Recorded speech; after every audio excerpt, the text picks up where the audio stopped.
And we are live. Happy Bandcamp Friday. How is the people? I see the Marauder Music and the Crossmod in there. How are you guys? He's watching on a massive cinema screen in VR. It's nuts. Oh, dude, that sounds rad. I've only experienced the VR once. My brother has a PlayStation set up with VR, and I guess it was early VR, and it kind of made me sick a little bit. It was a weird experience. Uh, very very interesting. Very like, whoa, this is an alternate universe. So it'd be interesting to see kind of what regular video and all that kind of stuff look like in VR. I don't think that was an option then. This would have been already, I don't know, 6 years ago, 5 years ago, maybe even more. Joe Carter, I see you in there. Mike Nova, how you doing? Darlington, good to see you. Nice to see everybody on this wonderful Bandcamp Friday evening. For anybody who might be watching, who's new to the stream, who's like, what the heck is this stream all about? It's a Bandcamp Friday celebratory stream. People from the community, from the Bunn community, from the Bandless community, from the Baritone Obsessed community, although I'm not terribly active in the Baritone Obsessed community anymore, even though I am Baritone Obsessed and I own way too many baritones, and that's all I play is baritones.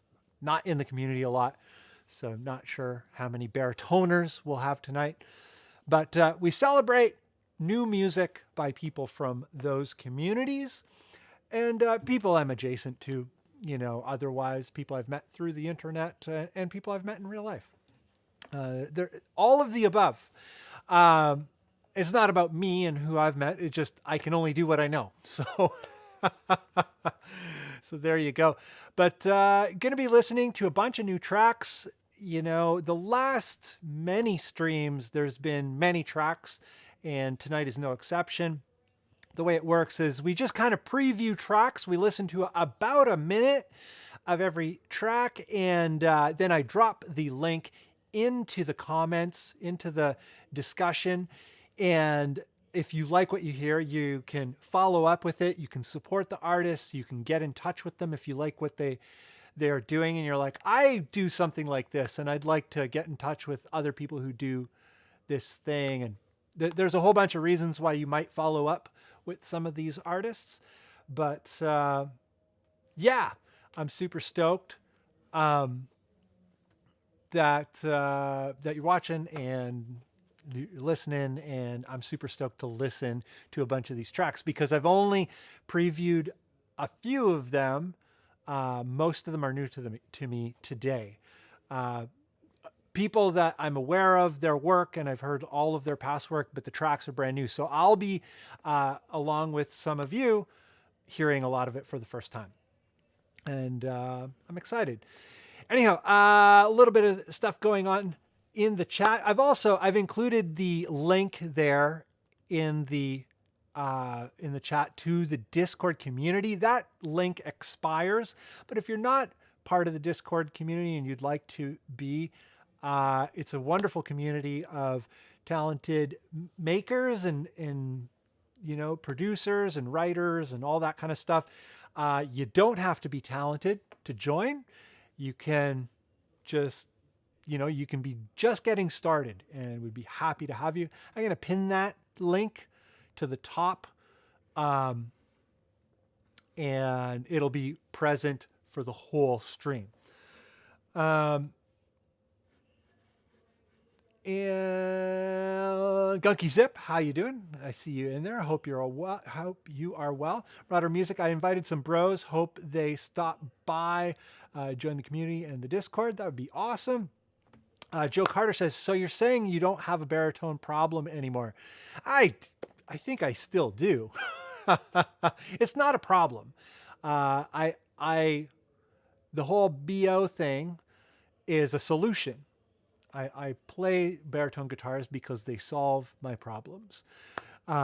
So the way to cure your BO problem is to get baritone guitars, get more baritones.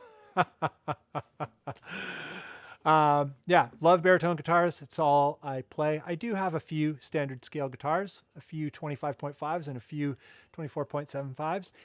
Oddly enough, for short guitars, when I'm playing standard tuning, I think I like Gibson scale length more. Like, I think I just enjoy playing it more. I don't think it's better. I think it's far worse. Oh, body order? Yeah, I got that. I got that going right now, actually. I wish I could digitize my odor and share it with you all. But anyway, what time is it? It's 8:05. A few things that might be of interest before we get into listening to tracks that I just should get it here up. Bandcamp.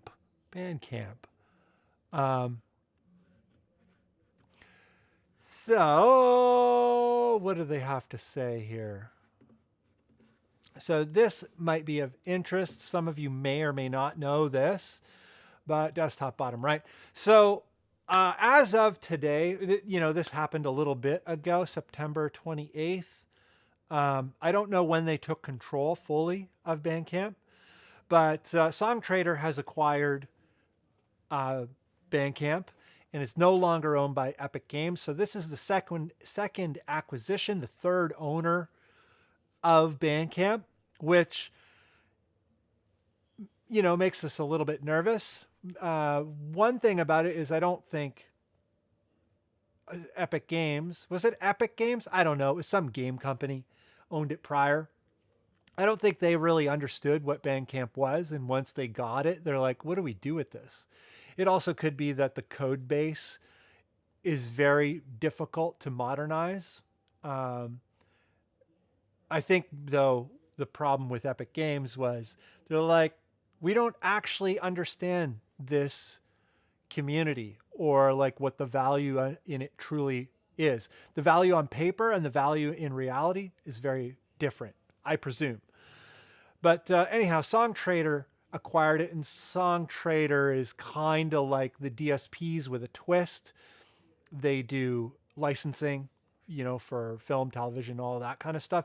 But they also are a DSP, like they'll get your stuff up onto the streamers. Like if you want to publish to Spotify and Apple Music and all that, Songtradr will do that for you in addition to other services. I wish it would have been DistroKid that acquired it and not Songtradr. And it was a rocky road in terms of Songtradr's, the early taking ownership of Bandcamp, because they fired half of the staff of Bandcamp and laid off half of the people, but they were unionized, and whatchamacallit, and they contested it, but Songtradr didn't recognize the union, and it was a big kerfuffle. But the employees of Bandcamp protested in a bunch of different ways, and they finally, their union was recognized, and I think the majority of the employee was reinstated and all that kind of stuff. But they got off on a very bad foot. And it says to pretty much anybody who's on Bandcamp that Bandcamp is not stable. And so I don't want to worry everybody, but I don't know. I'm going forward. I'm going to continue to use Bandcamp, and as long as it's awesome, I'll be on there, but I'm going to be focusing much more on my website. And I use the Bandzoogle website platform, which offers some functionality that is maybe similar to Bandcamp functionality. And the benefit is that you keep all of the revenue. But yeah, I'm going to be focusing much more on my website going forward. However, I'm not leaving Bandcamp. I just realize that it's kind of in trouble, or it's rocky. The road is rocky right now. So hopefully, fingers crossed, things resolve there. But I figured, yeah, people should know, and maybe we should talk about it, and maybe we should, demand that DistroKid acquires it, because DistroKid would understand what Bandcamp is and what to do with it. And DistroKid actually just recently acquired Bandzoogle.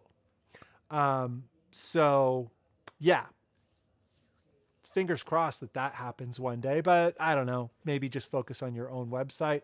But not everybody can afford or has the time to deal with their own website. So there you go. Anyhow, a few comments before we jump into today's tracks. We've got, just so you know, we got 1, 2, 3, 4, 5, 6, 7, 8, 9, 10 tracks today so far. Some may come in during the stream. That happens occasionally.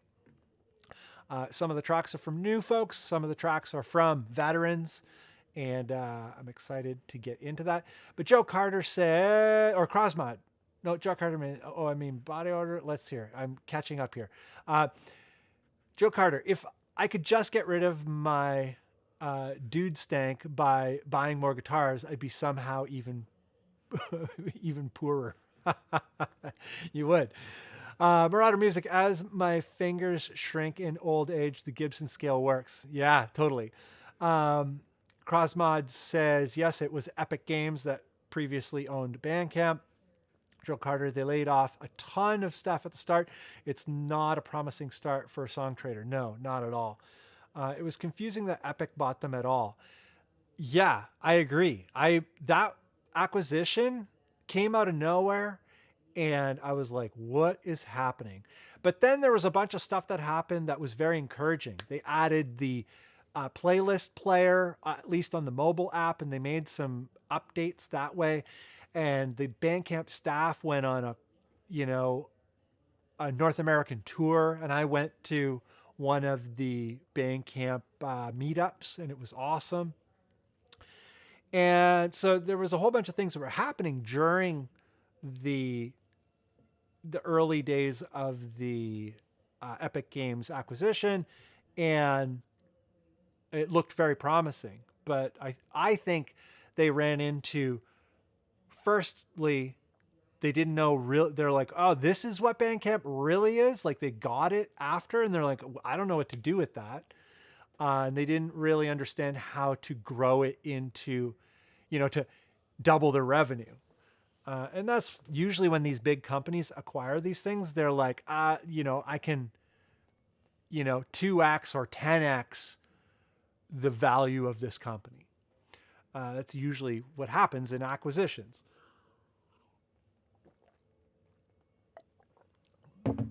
So I have a feeling Epic Games is like, actually, this is not what we thought we were going to get into.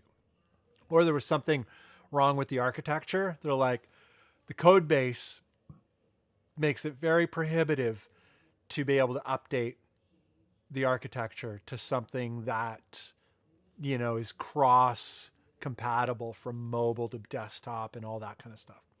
I don't know. I'm just guessing. I don't have any inside sources. Mike Nova says he has tiny hands too. The longest scale he can play is 26-inch scale 7-string. Well, 7-string takes pretty beefy hands to reach up there. I have a hard time on 7-string.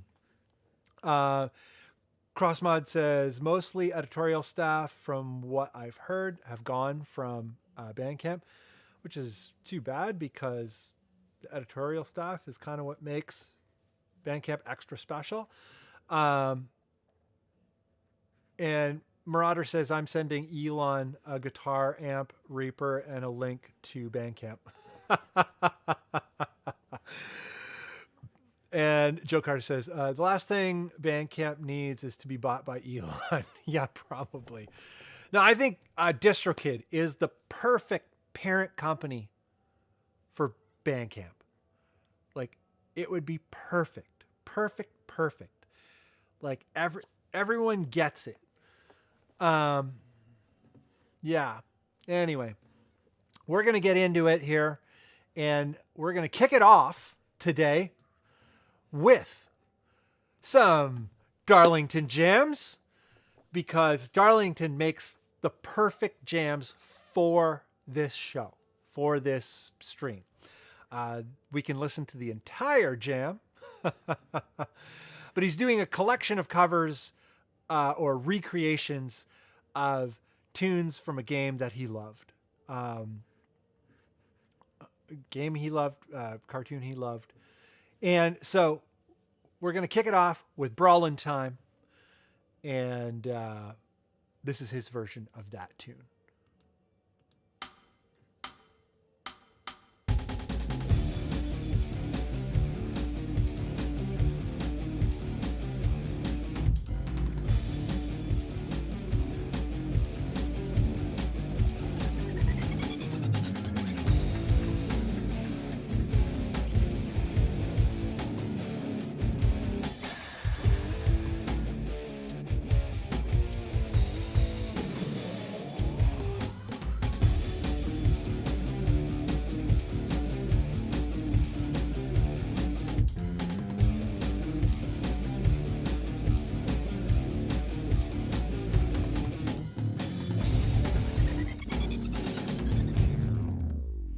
That's my favorite one so far, Darlington.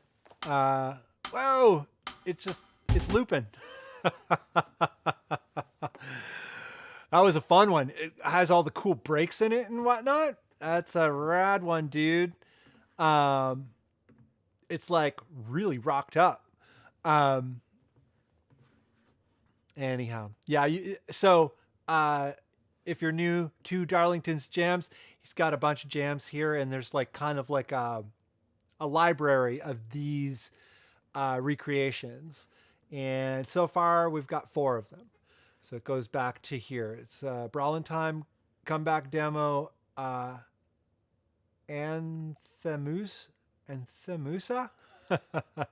and Beatdown.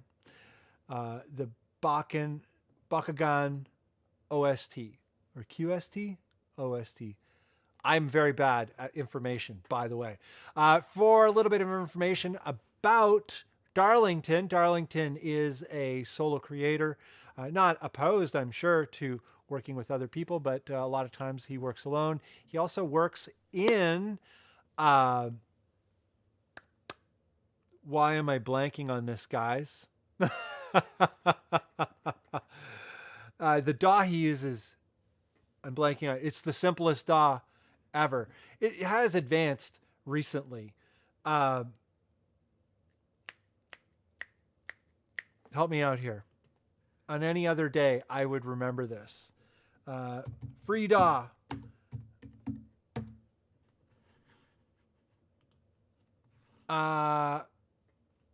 Audacity. Thank you, Marauder. Wow, I blanked hard. I blanked so hard on that, I can't even tell you. I don't think I've blanked that hard on anything in a while. Although the last time that I blanked that hard on something, it was actually a past girlfriend's name, introducing her to another woman while we were departing. That I knew, like another woman that I knew from another town who was a very attractive woman, and I was making the introductions, and I just kind of oddly blanked out. Like I just gapped too long on the data, on her name, on my girlfriend's name at the time. And it was a bad look. It was a very bad look. And yeah, don't do that. Just, little word of wisdom.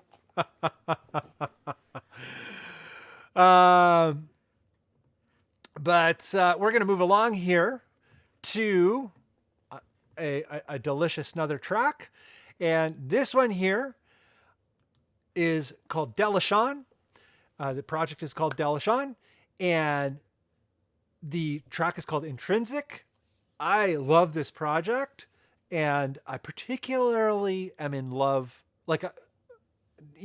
everything about it just really appeals to me musically and all that stuff. But the artwork is very designed It has an aesthetic that I just am crazy for. So anyway, enough talk.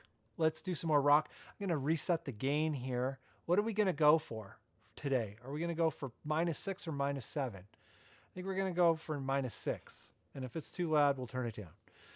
Here we go. Intrinsic by DeLaShawn. Oh, you know what? I was not at the beginning.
Just as it's getting good, we are fading out. I hope it makes you want to hear more. We only do about a minute for every clip because we're not a radio show. We're a preview of new music from the community. So if you like it, the link is in there. Fantastic offering from DeLaShawn. And if you look in the comments, in the comment view, it's our good friend Crossmod, who is, I believe, the author of this music, and the designer. You're also the designer. I like that. I like the full stack, everything. Full stack all day is the way to go. Really like this cover. Really like the past two covers a lot. And I like On the Wing, that cover as well. I do like the other covers, but those three, particularly the last two, I love them. Anyway, it's not about me. It's not, I'm just trying to show my support. But yeah, excellent work. And I'm going to queue up another one here. I'm just going to change to the big camera while I do that. And the link is in there. The link is in there. Fantastic. Oh, the what do you call it? The chat is going crazy. Crazy town. What do we got here? -6 is going to be our gain setting for today. And moving along, this one is coming to us from Mike Nova, new to the stream, and but in the chat. Good to have you today, Mike. Thank you for submitting your track. Stoked to take a listen. The tune is called "Don't Look Down." Mike Nova is an independent instrumental artist who has played in a range of bands from blues, rock, to hardcore, and everything in between, with influences ranging from Jerry Cantrell, Alice in Chains, Soundgarden, Pantera, Mastodon, Mudvayne, Tool, Lamb of God, As I Lay Dying. When I write, I try to write songs based on riffs and grooves, hopefully telling a story or conveying a feeling. I appreciate the info, Mike, because one thing that I've noticed with Bandcamp is a lot of people fail to include any info at all. Although a lot of our Bandless folks, our Bandless community, are quite good at it. But in general, I'm talking about the general culture of Bandcamp is to be mysterious. But I very much appreciate some info. You know, I'm like, who are these people? What are they doing? Especially if you're like in love with a track, you're like, what is this? Who is it? Where is it from? I want to know more. You know, and especially like if it's a person who does everything and you're like, whoa, this person did all of this themselves. And that's a buzz. I don't know. I get a buzz out of that. Maybe you guys don't. I hope you do. But you don't have to. You know, the buzz I get isn't the buzz you need to get. Let's take a listen to Mike's jam. This is called Don't Look Down.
Nice riffs, nice tone.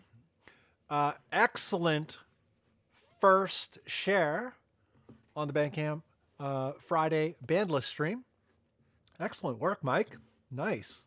So you do everything yourself, where all music was written, recorded, and arranged by Mike. Yeah, excellent work. Dude, I like it. More, please. Keep on going. Where are we at here? Bam. That is nice business. Yeah. So if there's anybody else, any other folks who are maybe not in the chat, kind of, you know, just peeping in, being like, what's up here? We preview tracks every Bandcamp Friday, which is the first Friday of every month, except for June. June Bandcamp is like Juneteenth. It's a different event, but it happens at the first Friday of every month, and we preview tracks from the community. And this is Mike's first time, and excellent first share from Mike. So be like Mike and share what you're doing. We want to know, especially if you're a solo creator, a bandless person. Although you don't have to be bandless. It can be band tracks. If you know, we're not super picky, but we really obviously champion the solo creator because it's hard. It's really hard to do everything yourself and get it out there and maybe even make it into something. And having some folks to share that process and that journey with is wonderful. So that's kind of what this is all about. Yeah, that's what we're doing. So I'm going to queue up the next one. Who else is in there? Thomas Powell, Lamont Sutherland. I'm reading out of order here. Drop Tune Dave. Synth Chris. Holy moly. Whole bunch of you cats showing up. Hope you guys... a whole bunch of you guys. Hope you are well. Thomas Powell says, I just recently got the PRS 277, strung it up with some flats for the mellow tone. Thomas Powell, my brother from another mother, fellow Canadian, used to be Torontonian, now out on the West Coast, but keeping the low jams alive. It's got a Dan Electro baritone and now a new 277, but he and I were Mashak brothers back in the day here in Toronto. We heard of each other because we each had Mashaks, and we had friends that are like, oh, you have a Mashak and you're doing this low thing. My buddy has a Mashak and he's doing this low thing. You guys should know each other. I'm like, damn right I should. And it just so happens that Thomas is the best dude on earth. So anyhow, I'm queued up here. What do we got here? Oh yeah, this one's going to be cool. How's my gain? It's reset. We're ready to go. So this track here is from Heartstringing. Philip, our pal Philip over at Heartstringing. I don't know if I'm ever saying it right. He's a Swedish fellow, and he's quite a prince. I've collaborated with him on his YouTube channel, and we've talked at length a number of times. Great dude, talented dude, and this is some of his early works. I believe this is his first full official track published and all that kind of stuff. And I'm super stoked for it. I've heard some of his early works before it has been published, but this is my first listen of this track as it is right now. So this is world premiere for all of us. Coming from a doomy, sludgy kind of hybrid of all of that kind of stuff. From what I remember. We'll see. Let's see what it sounds like.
I really like that the vocals, like the lyrics, are split between English and Swedish.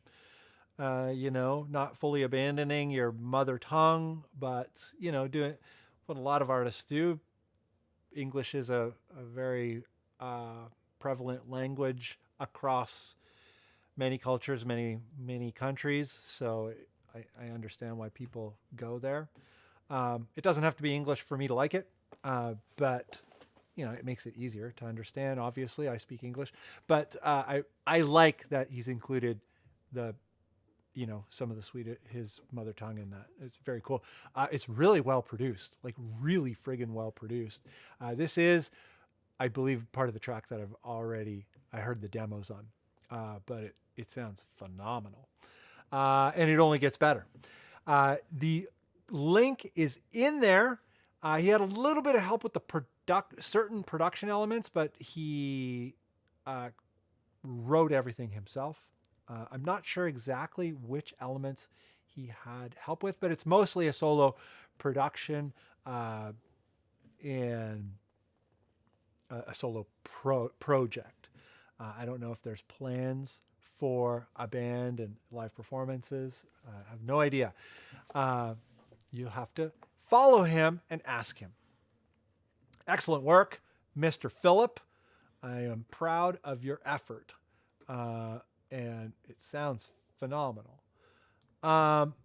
Where our gain is reset and we are moving along here, just double checking on the cool, whatchamacallit, the comments. Wow, I'm blanking on every word.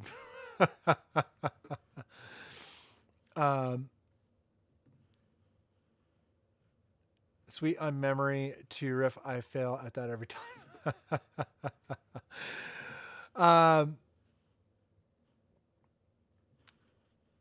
Swedish metal, da da da da back. Oh man, this is bleak as hell already. I'm in love. Joe Carter. Yeah, it's pretty good. Mix is absolutely killer. Into sounds like Naked and Afraid. I want this entire record because I feel this is the beginning of a journey. Yeah, I think his plan is to do a whole record. I'm not sure how if he's gonna do it in singles or if he's gonna actually put something together in its entirety. Strategies these days are a little bit askew. Marauder mix was outstanding. Yeah, really well done.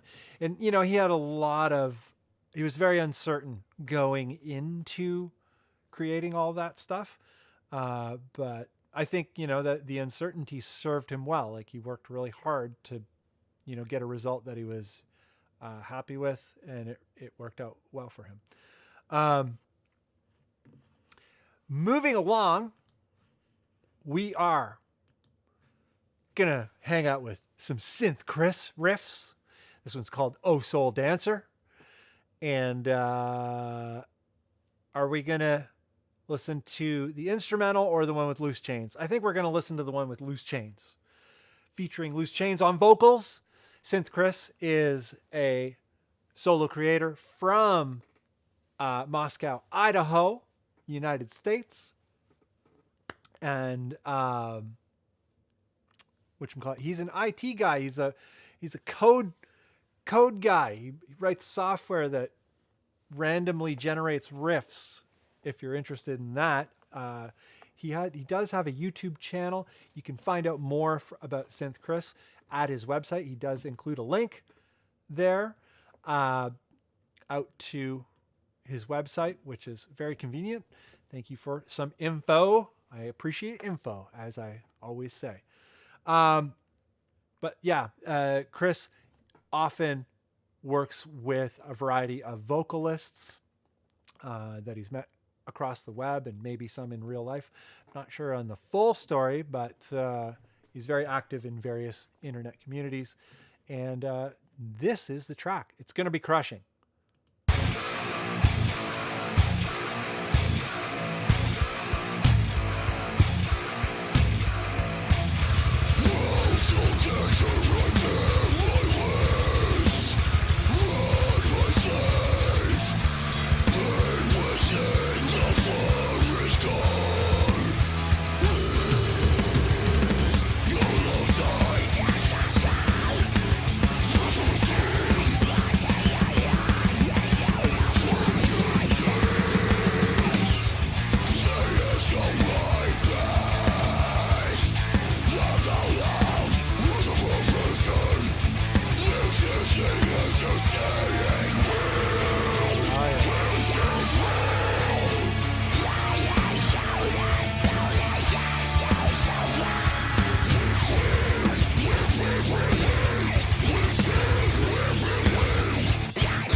Nice. Lots of satisfying. Ooh, a big drop there. Link is in the comments. Awesome as always, Mr. Chris. Stoked on everything you make. Very killer. And Chris has an enormous catalog of music, a lot of full records. Definitely take a look. There's a smorgasbord of wicked riffs on here, and he incorporates synth in some of his tunes, like quite a few of his tunes, in very interesting ways. Hence the Synth Chris. And I love that his artist name is Synth Chris, but he makes mostly like really heavy jams. I love the contrast of it. And also the typography of his logo is like very metal, but very synth. It's amazing. Excellent work, Mr. Chris. We're going to queue up another one here. We're going to reset our gain. Bam. What do we got in the commenting zone?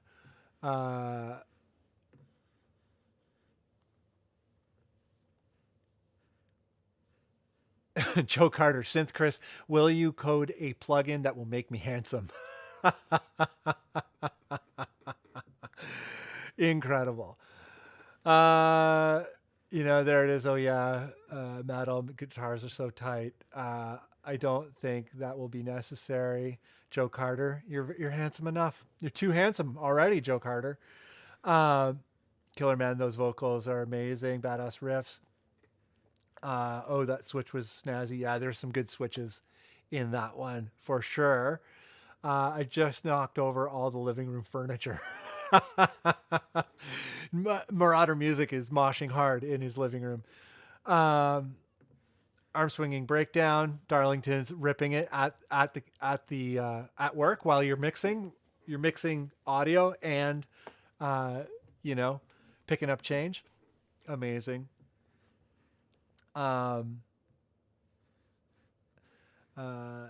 Since Chris says thank you, everyone. Amazing. Gain is reset. Next page going. What time is it? 8:41. We're getting there.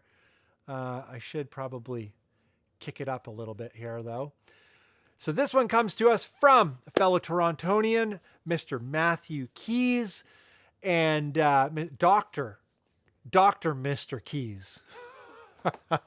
When you're this good at keys, they call you doctor.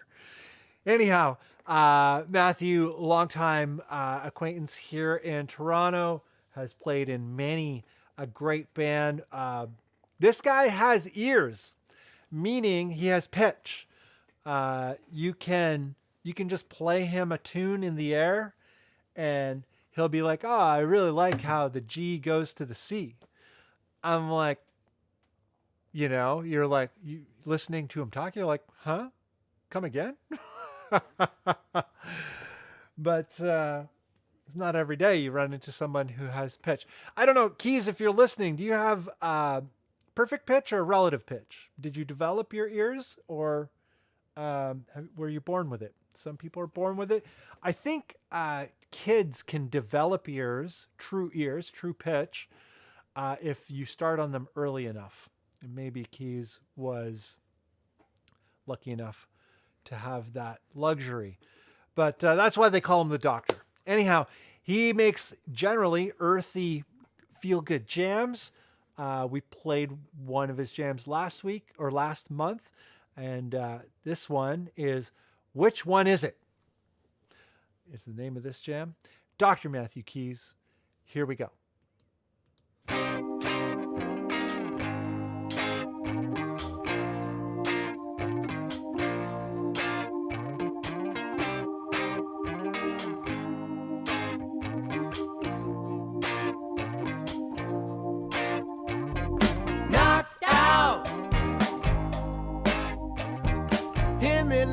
Ton of feathers holding me down. Think I can't get out from this. Can't control something that's controlling your mind. I guess again, and second guess a few more times. Yeah.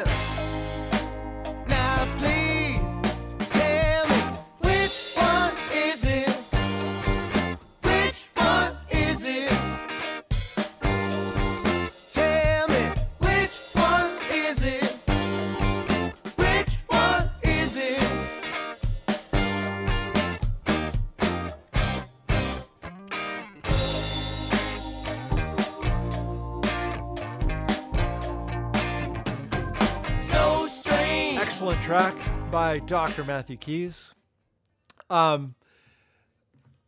an interesting fact, I think the link is in there. Interesting fact about Dr. Keys is, so he does play with a band frequently, but he doesn't need to play with a band. He can play every single one of those instruments, at least as good as what you hear. He may have done such a thing for this recording. It doesn't really say exactly on here. I assume because it doesn't say that he did play it all. And he plays a lot more instruments than you even hear on this track. Very, gifted guy. He works hard at it. I'm sure everybody works at it, but he definitely has a little bit of gift as well as he works hard at it. And yeah, the jams are earthy and organic, and they just feel good.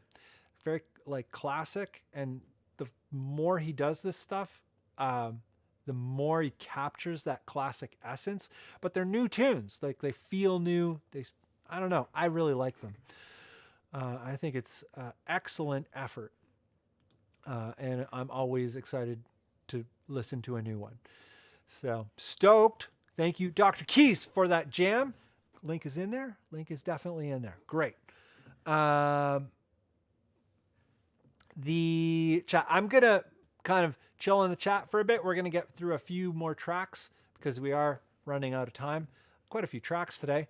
This next one is a banger and a jammer, and a jammer and a banger. And I'm amped to play it. And this is all inverted. This is our pals, Bag of Schmidt and Phil Z. German from the community. So this is a project that they've been working on for quite a while. And this is the first, I believe, the first fully published track by them. And they both work really hard at what they do.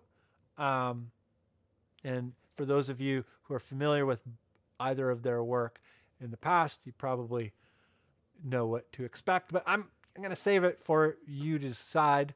It's going to be fun.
But you got to click through to listen to more. Excellent work from those guys. I'm so stoked that they're, it's starting to come to fruition. They've been working on a bunch of material, so there's more in the pipeline. Fun, like exciting, lots of changes. Like, I don't know. I really like this kind of stuff. Metalcore, but I don't know, a little bit more evolved than your typical metalcore, at least a lot of the stuff that I've heard as of the last 10 years. Exciting. Very excited for more. Whatchamacallit? What was I going to... There was something I was going to make note of. Heartstring. No. Did I put it in there? All inverted Bandcamp. I can't remember. There's something specific I was going to cover, but I can't can't remember what it was. Anyway, maybe it'll come to me as we get along here. But I'm going to move along to the next jammer, 6.0. So it's mastered really loud, and it might have been peaking at the beginning. I apologize if that was the case. Hopefully, if you click through and listen to the whole track, that your listening experience will be a little better. I'm trying to keep on top of that. I guess we'll kick it down to -7 from here on out, just in case. Because, yeah, peaking is not cool. This one is coming to us from Mr. Marauder, the Cosman. The Cosman is going to destroy us with some tracks. Never know what to expect with the Cosman. The Cosman is full of surprises. He is a man of many talents. He's a man of mystery. This is called Lobo Solitario. Am I saying it right? Do you guys speak Spanish? Lobo Solitario. Maybe that's actually Italian and not Spanish. It shows you how much I know. I don't know much. I'm Canadian. You know, we speak French here. Je parle français au Canada. Je parle pas espagnol. Anyway, gain is reset. This is Lobo Solitario.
I don't want it to end, but I don't want to show favoritism or anything like that. Whenever Cosman gets into the saucy leads, he starts hitting the whammy bar and like pinch harmonics and, you know, sweeps and all the good stuff. I'm like, what's going to happen next? The link is in there. There's more. You can click through to enjoy that. What time is it? We're going to listen to these last two and then we'll hang out in the chat for a little bit. And bam, I'm going to reset the gain and we're just going to jam on over. I learned my lesson, not 6, 7, because that was also mastered quite hot. It was nice and tasty, loud. I prefer when the tracks are a little louder, but you know, it's hard to get a, what do you call it? I don't have a compressor that I use. I wonder if what do you call it? OBS, if you can load VST compressors in it yet.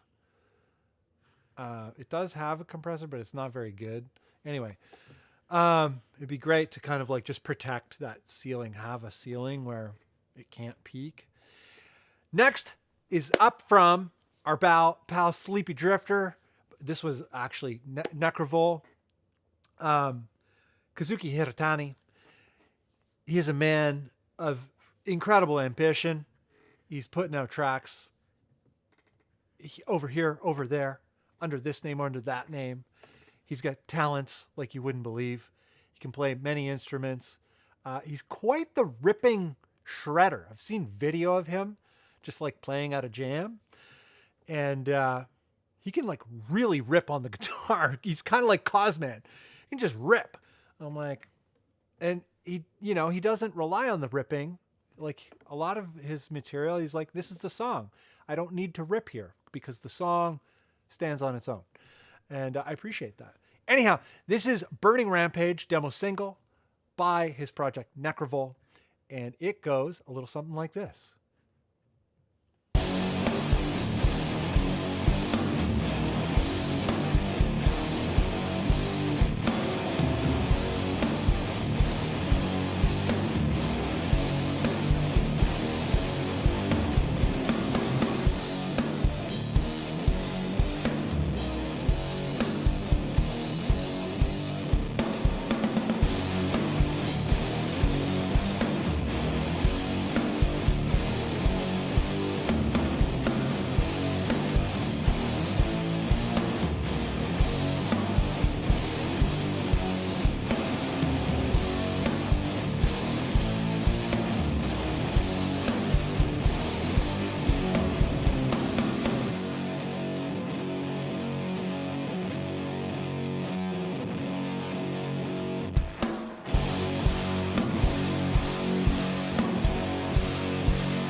Like this.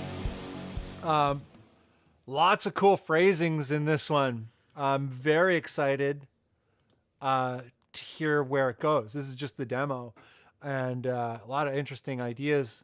Like I say, how the riffs are phrased, very up my alley, you know, in terms of the kinds of music I listen to and like to write. Very cool. Mr.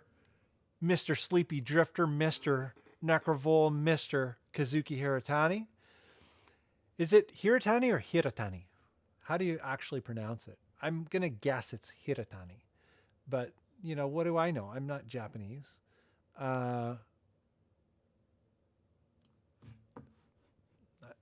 you know, clearly I'm speaking many languages tonight. I'm speaking Spanish. I'm speaking Japanese. I'm speaking Italian, maybe. I don't know. Apparently the last thing I was speaking was not Italian. It was Spanish. Who knows? Anyhow, we got one more. We're going to jam it. And brand new to our, to the stream, to the, I guess to the community. Fantasy by Liberia. Scientia. Am I saying it right? Correct me if I'm wrong, Mr. Joe Carter. This is Joe Carter's project. Liberia Scientia. It kind of sounds like it might also be Spanish-y in terms of the name, but maybe not. Maybe I'm overpronouncing it because I want it so bad. Because I do that. Anyhow, Mr. Joe Carter, this is his first contribution to the stream. One-man project, one-man progressive metal project by Joe Carter. And contortionist textures. And yeah, I like these, what do you call it, influences or for fans of list. Carnival particularly, there's certain Carnival things that Carnival is one of those weird bands where I'm like, there's things that I'm not really into, but the things that I'm into, I'm like really into. Weird band, very interesting band, I think. Anyhow, this is Fantasy by Liberia Scientia. Maybe I'm saying that wrong.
That's a nice track. Mr. Joe Carter, excellent first submission to the stream. Very stoked for more. There's more here. What do we got? We got a ton of stuff here. Amazing. I may play some of that in a future stream. But interesting bit about this track is he provides the raw multi-tracks and MIDI and all that kind of stuff for you to mix it yourself. And so if you download the stems and come up with a cool, like a cool mix, you know, he has some info here. Please credit Empyrean Audio as the original producer, engineer, mixer, or whatever, and send me your mixes. He really wants to hear them. So that's cool. I dig that. And how do you do that? Fantasy producer pack. How does this work? How did you do this? Is this like a separate link? And how did you get that image in there? Like, I've never seen this before on Bandcamp. Maybe it's something you could always do. Digital album, and that goes there. How does it work? Joe Carter, like you're doing things that are bending my mind here.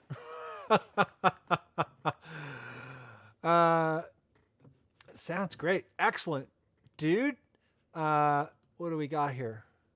I'm gonna close some windows and bam, bam. Great.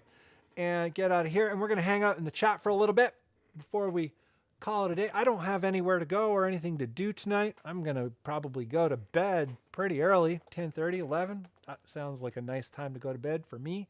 Friday night. Woo! We'll make this part a little bigger so I can see the whole thing. And Lamont says, reminds me a bit of Astronoid a little bit. Don't know Astronoid, but it's a cool name. Love the open, wide vocal with metal guitar, sweet tone on her vocal. Mike Nova, damn, this is a cool groove. Lead vocal processing mix is top shelf. BC likes you. How's it going? BC likes you. Good to see you, man. Hope all is well. He says, hell yeah. Yeah, it's got a little bit of some of those flavors that you might find in some of the BC in some of the BC tracks, kind of. Synth Chris, everything fits so well. Big fan of those synths. Yeah, Synth Chris, of course.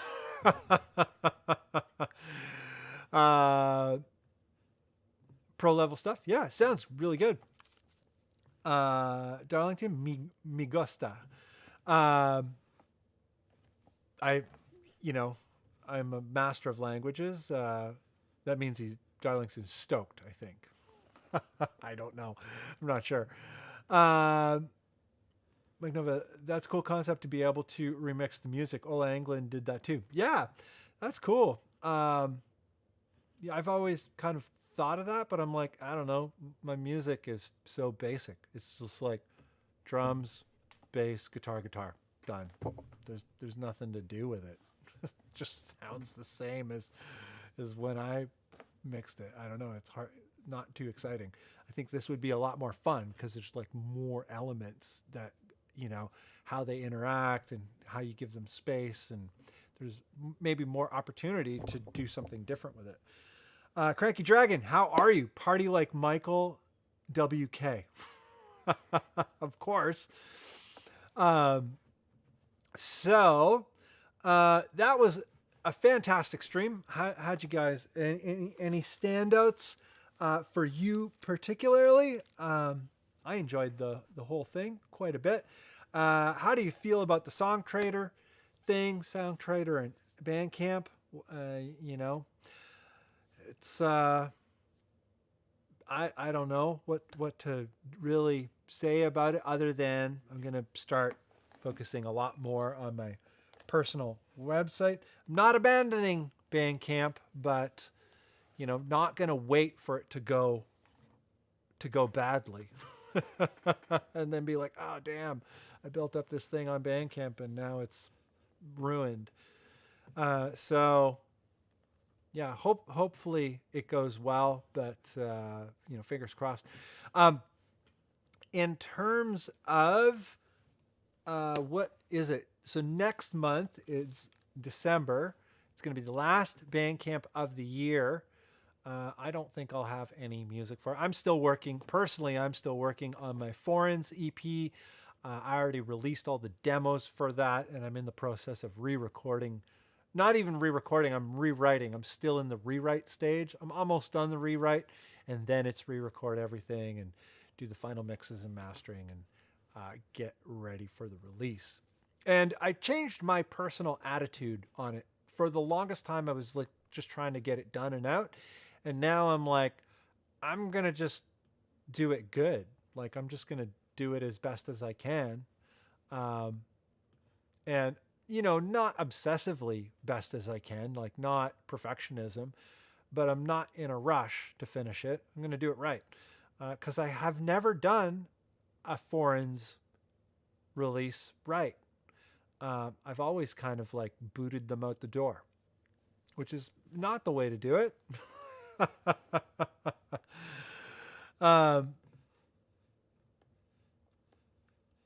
And Crossmod, way past my bedtime in Europe. Yeah. Have a good night, brother. I hope you are well. Joe Carter, I learned to mix by downloading multi-tracks other people released of their tracks. Probably would have learned a lot less if people hadn't posted theirs. So I like to pay it forward. Yeah, that's awesome. It's something I've never really dove into, but you're right. It's like an amazing opportunity. And I think no matter how far along you are or how much time you've spent or whatever, what era you're in, I think it's a good practice. Like, what can you do with somebody else's tracks because they're kind of mixed differently. I record stuff so that I don't really have to mix it personally. So like my mixing skills aren't very good because I record it in such a way that I don't have to mix it. There's some balancing and, maybe a little bit of reverb, but not much. So yeah, it would be interesting to download somebody else's tracks and see what I could do with them. Like, because it's not recorded in the way that I prefer, guaranteed, like even if it's recorded really well. So I think I'm gonna, once I'm kind of done with this Foreigns thing, I might mess with stuff like that a little bit more, try and get my skills up my game. And Joe Carter +1 would also love to. Marauder says I'd like to a Bunn track to work with. Joe Carter says I'd like a Bunn track if you release stems. Really? I don't know. I might. I'll release it to the community, and see if that's a thing that people would be interested in. See how that goes. Man, I hung up my hat on Bandcamp. Marauder Music, done with Bandcamp. Don't put all your musical eggs in one basket, I guess. Yeah, I think that's a smart thing on the Song Trader acquisition of Bandcamp. I think that's smart in general. Something moving forward, a big push for me is to, for the next while, I think my 2004, what I'm going to spend my focus and time on is, excuse me, whoa, Gesundheit. But what I'm going to be focusing my time on is my music, my videos, like my YouTube videos, but I'm going to focus on my music and my website. So my videos, I'm going to, go back to publishing them on my website and just building up my website and trying to do my website as best as possible. And then like Patreon and email. I've been, for the last 9 weeks or something like that, or 10 weeks, I've gone back to publishing on my email newsletter or whatever every week. Right now, it's like a practice of like, can I do it? And it's a practice of writing and being consistent and all that. And I, making an effort to write things that are hopefully interesting or helpful or something like that. Like it's not just empty writing. But yeah, focusing on sort of the core things for going into 2024. I'm kind of geared up. I've already started on it all, but I'm gearing up for that. And, to only publish videos maybe once a month. I kind of take a break on videos. I'm like, what? I built up this video thing. What do I actually want to do? What do I actually want to do with it? And what do I want to do going forward? And I want to make good videos, like videos that I enjoy making. And all of that. So like kind of what I'm talking about right now is sort of related to this Bandcamp acquisition thing and what Cosman says, what Marauder Music says about don't put all your eggs in one basket. But definitely, put your eggs in your basket. And that's kind of the theme that I'm picking up from this Bandcamp acquisition, second acquisition, not a very rocky acquisition that didn't start out too smooth. And yeah, if you do have your own website, focus on that. If you do have your own real estate on the web of any kind, whether it's an email newsletter, a website, I don't know what else there is, what other options there are. I'm feeling vibrations. Paranormal. But yeah, that's what I'm doing. I don't know. What are you guys feeling in terms of that? In terms of the Bandcamp acquisition and kind of this idea that Marauder Music is talking about, don't put all of your eggs in one basket. Like what is the solution? What do we need as artists? Like not all of us, like even me, I find it certain months, like I find it difficult to carry the cost of a website and multiple URLs and, to pay for, like, there's a lot of stuff to pay for. I pay for a lot of stuff. Services and like a lot of web oriented stuff. And some months it's tough to carry. But it's the kind of the road that I'm on. It's the path that I'm on, but not everybody's there. Not everyone has the ambition that I have. What is the solution? What is available to us? Bandcamp was a phenomenal solution to that until they sold.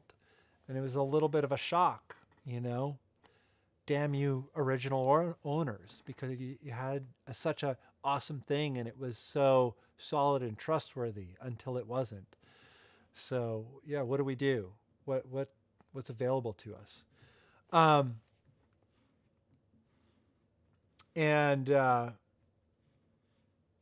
Yeah, I'd love to hear what you guys think about that.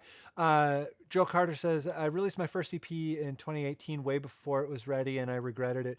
On the contrary, I've been working on my follow-up album for 4 years now, and I should probably have finished it by now. Yeah, I think that's good, though. That kind of to and fro, that yin and yang of it all. I think we need to know.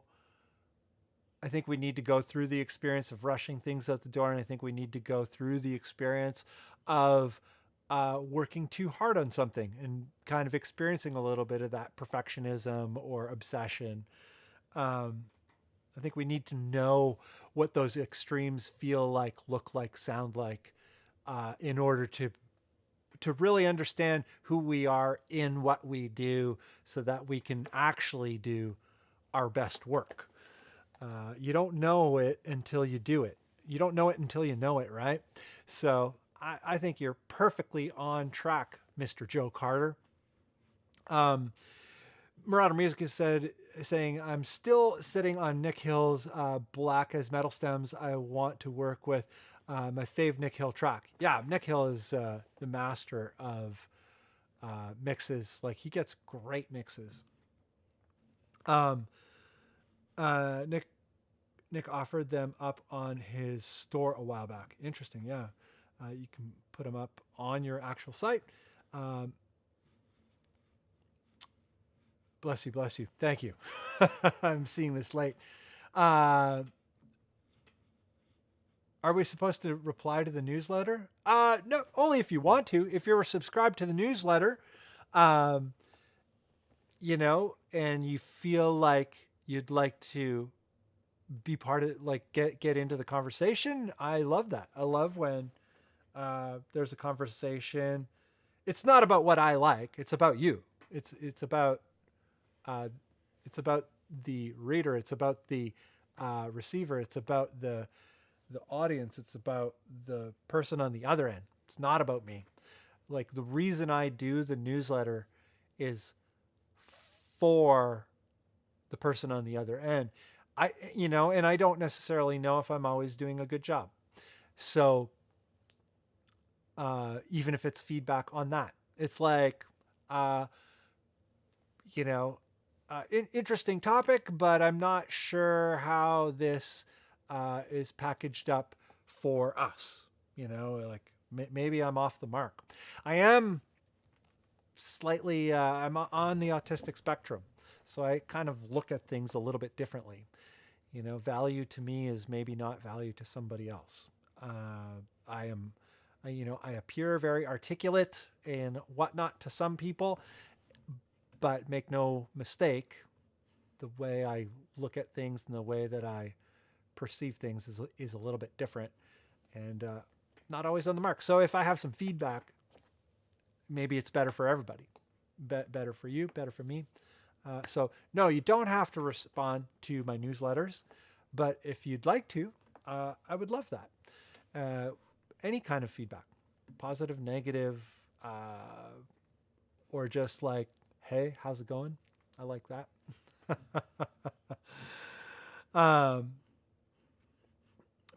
Diggs P. Mahoney says, secretary. I don't know exactly. I hope it stays okay. Oh, Marauder says, I hope it stays okay. I'm not leaving, but I put all my eggs in Bandcamp because I thought I was going to be, it was going to be the next big stable thing.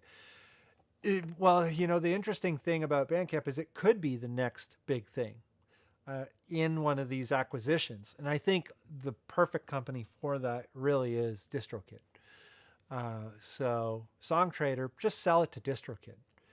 You already messed it up, and you killed the value of it to you because nobody trusts it now. So just sell it to DistroKid on a fire sale, and we all win. Yeah, I still hope it wins. I think, Bandcamp is one of the most promising platforms on the internet for music. Is Bandcamp changing, or do we not know yet? We don't know. Like I say, the first stage of the acquisition cycle from Songtrader taking ownership of the company, they fired half the staff. And then there was a big kerfuffle, and they hired a bunch of people back, but not everybody came back. I don't know. It's not a good start. Bandcamp is perfect. Could it be further developed? Absolutely. But, I don't think Songtrader is the one to develop it. They don't seem to have any idea what it is.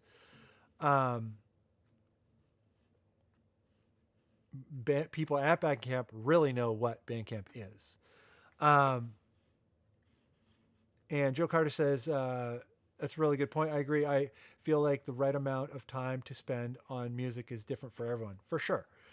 Joe Carter, some people can pump up music that they're stoked about at an insane rate, and others won't be happy with it until they've spent hundreds of hours on it. Yeah, and you won't know the difference until you know the difference, right? Sometimes you need to spend that 100 hours to realize that you spent 50 hours too many, or 500 hours too many. But you don't know until you know. And sometimes it's in that 500 hours, 1,000 hours, however many hours you put into something, that you learn, you have a bunch of aha moments, and you're like, oh, wow. I remember when I first figured out, like with bass guitar, so my Foreigns project, it's tuned to G0 on the bass, like G1 standard on the guitar and G0 standard on the bass. And I use super long scale guitars and basses to do that. But when I very first realized, like, the bass, like, I could cut all the bass below 70 hertz, 75 hertz. And it still sounded massive. And I was like, wow. And it just transformed the mix. I got so much more out of the mix. And I was like, wow, this super low tuned music with like no sub bass. What a weird idea. But it was transformative. It made all the difference. So, like, you kind of got to go through it and spend a bunch of hours, and your ears kind of lead you to these sorts of solutions. And some of them seem counterintuitive. But it's sitting with it and trying things, maybe because you have a problem, or maybe because you're trying to understand, like, why your mixes aren't quite like somebody else's mixes. I don't know. There's all kinds of motives and problems and whatnot that you run into when you spend way too much time. And you usually spend way too much time because you don't know what you're doing, or you're not getting the results that you want. So it's worth it, 100%. Synth Chris, the newsletter is awesome. I never thought I'd be liking any newsletter, but here I am. Thank you, Synth Chris. That's wonderful feedback. Yeah, you don't have to like it. It's I'm not fishing for compliments by any means, but I'd love to know if it's worth anything to anyone. I try to make it of value, insight, like to share insight that is maybe new to me or was very elusive to me earlier on, or maybe is a problem that I'm experiencing right now. You come at it from a bunch of different angles, but I try to broach those kinds of topics. Joe Carter, I also tend to forget sometimes that it's normal for a solo artist to produce music 4 times slower than a band with 4 equal contributing members. Yeah, I never cut myself slack for that. I always think that I should be making this like way more progress. And then I'm like, oh yeah, like I am the graphic designer. I am the photographer. I am the video person. I am the editor. I am the publisher. I am the copywriter. I am the marketing person. I am everything. And all of those things take time. And especially if you want it to be, if you want to make your presentation, I don't know, in line with your aesthetics and your values and all these things, like it takes time to do that. Yeah, you could boot it out the door, but like that's, I've booted pretty much every Foreigns release out the door. And I'm not 100% happy with them. I think the Concentric Pneumatic EP or Maxi or whatever the hell you want to call it, it's a 2-song that I put out. It's kind of got like a raw punk energy that I really like. Like I do really like that release, but I do think I kind of booted it out the door. And mostly because Foreigns takes me so long to come up with. It's simple, but it's not easy. It's totally simple music that is not easy to make. and I realize that now. And in a lot of ways, it's not fun to make either. I love the result, and it's music that I really want to make, but it's really not easy to make, and it's not fun to make.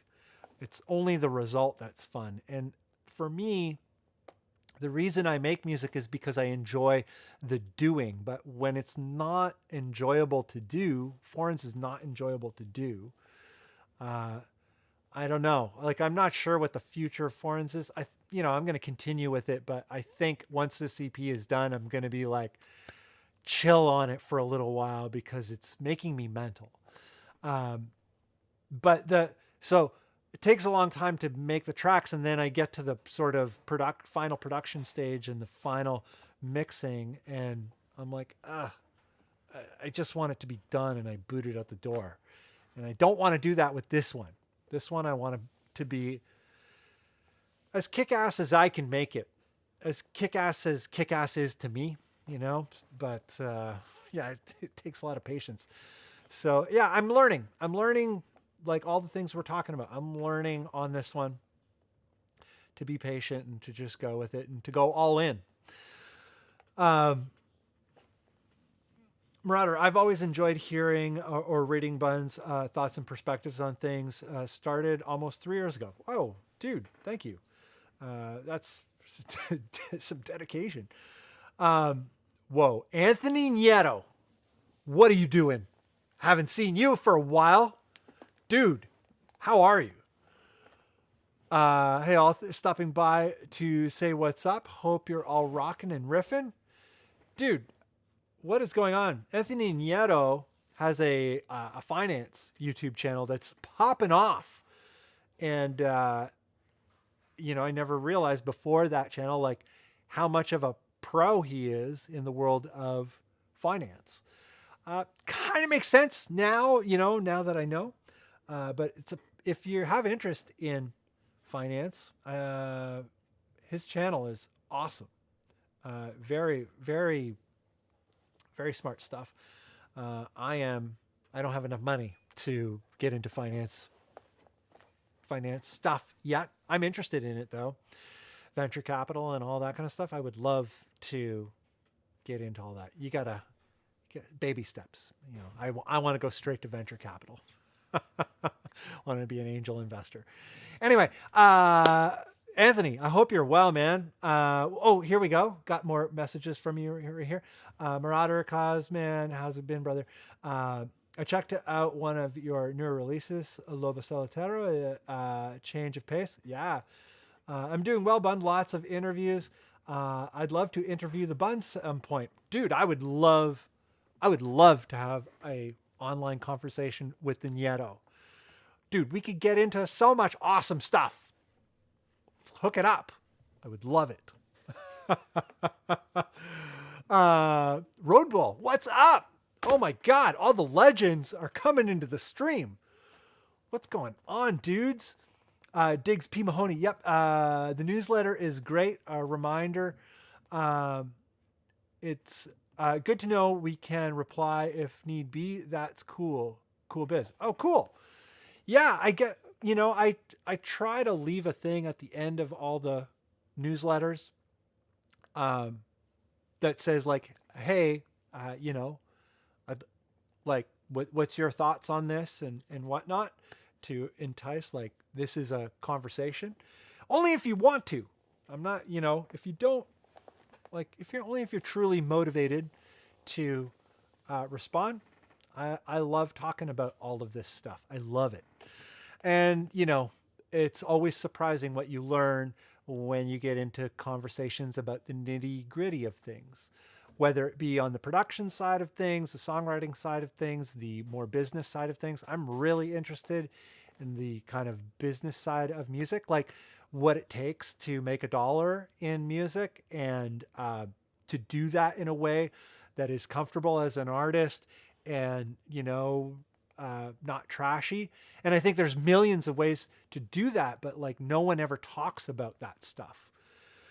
And so, the newsletter is for that. These conversations that we're having right now are for that. The videos that I make are for that. And it's for all of us. I try to make things that are not for me, that are for all of us. Because what's the point of making things for yourself? That's why we make music. We make the music for ourselves, and then everything else we make is for all of us. And the music ends up being for everyone else as well, but you got to make it for yourself first, I guess. And Marauder says, was an old track I resurrected. Work has me in the trenches at the moment. Can't wait to start recording again. I am a Studio One user now. There is an angry penguin stalking me. Does that mean, if you're a Studio One user, does that mean you've moved back over to Windows? And the angry penguin, Linux, is knocking on the door being like, what happened, Cosman? Where'd you go? I thought we were pals. Anthony Nieto, kind of want to start a podcast for artists. We'll see. We could talk about business. We could talk about business as it relates to people who are afraid of business. And that means that relates to artists. Artists hate business, and a lot of regular folks, a lot of working class folks are either afraid of business or they hate the idea of business, and they, maybe just never had an opportunity to take a look at it from a different point of view. And business is very creative, incredibly creative. It demands you to be creative. To be successful in business, you have to be very artistic with a lot of things. You're artistic in areas that you would never imagine to be artistic in. So, yeah.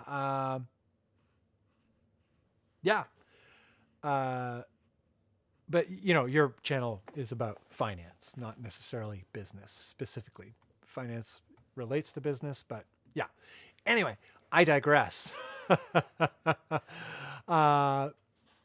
Marauder says, I'll be your Ed McMahon and on the sidelines and cuckle. What? Ed McMahon? Right. Wrestling? Right. Marauder's back on the Mac M2. You got a Mac M2. They're fast. They're so fast. Like I still have an M1. I know you had a bad experience with your M1, which I don't understand because my M1 is still smoking. But you got the M2. The M2 is even more smoking. I need a faster machine because I want to exclusively 6K workflow. And the Mac M1 can do it, but my render times are really long, and I typically have to edit with the grade off and things like grain, like any kind of film grain emulation or anything like that. That has to be turned off for an edit. But I like to color my footage first and edit second. Maybe my workflow is stupid, but anyway. But yeah, Linux Penguin is ready to snap some little necks, those Mac necks. Yeah,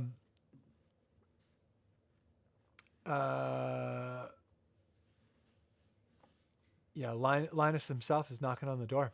Somebody's knocking on the door. Somebody's wringing your neck. Anthony Nieto, 100% facts, Bunn. Tons of layers to peel when it comes to the pursuit of one's art and maybe even monetizing it.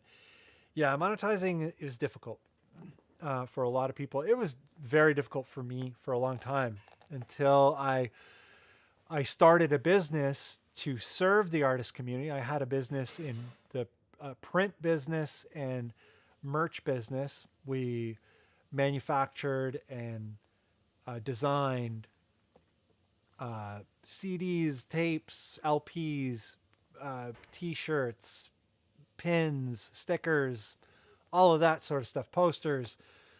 I had a company that did that. I worked for a company that did that. We got laid off, and I started my own, and it was an instant success. And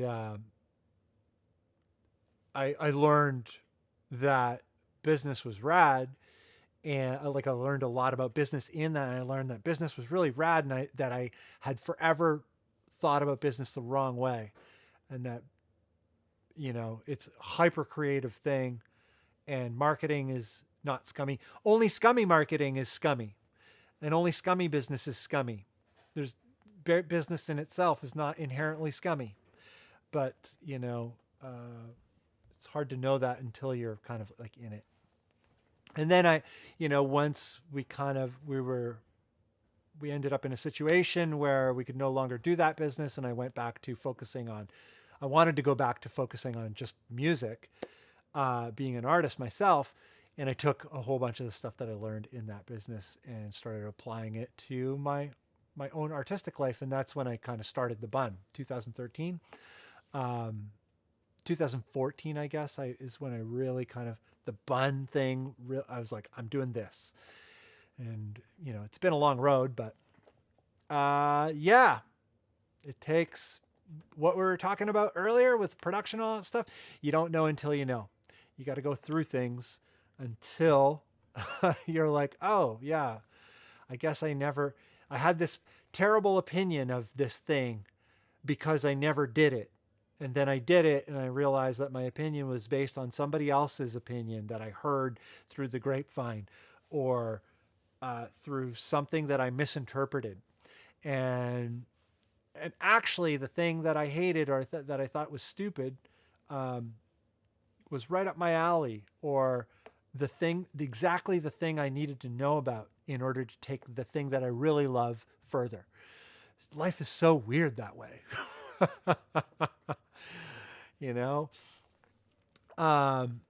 Marauder Music, I'm just getting started. Joe Carter, I just grabbed a camera and a couple lenses, stoked to get started creating YouTube content to promote my work.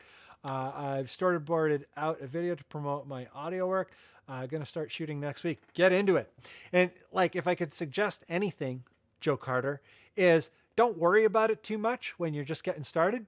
Just make some videos. The thing that kills a lot of people is they invest too much into the how they want it to go at the beginning, because we all want to do something good, right?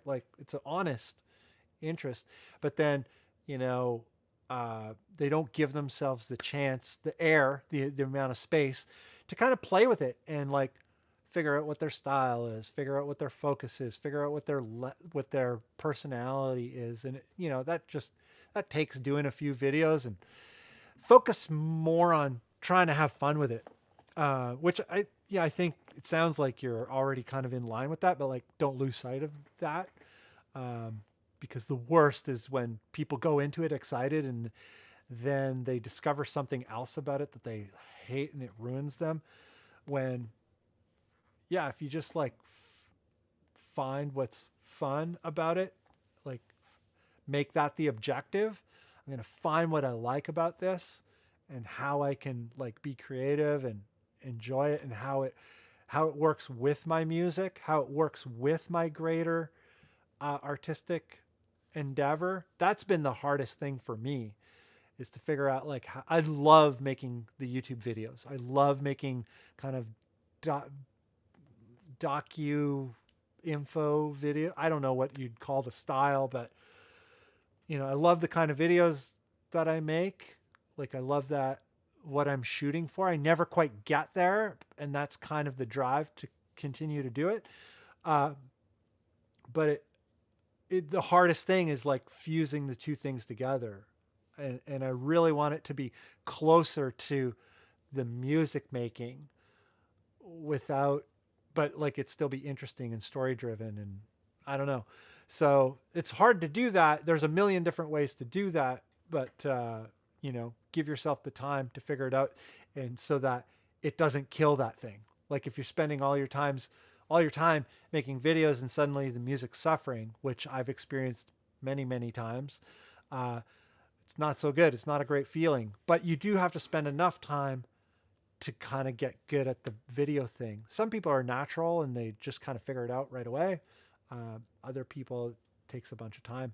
But yeah, just, try to have fun.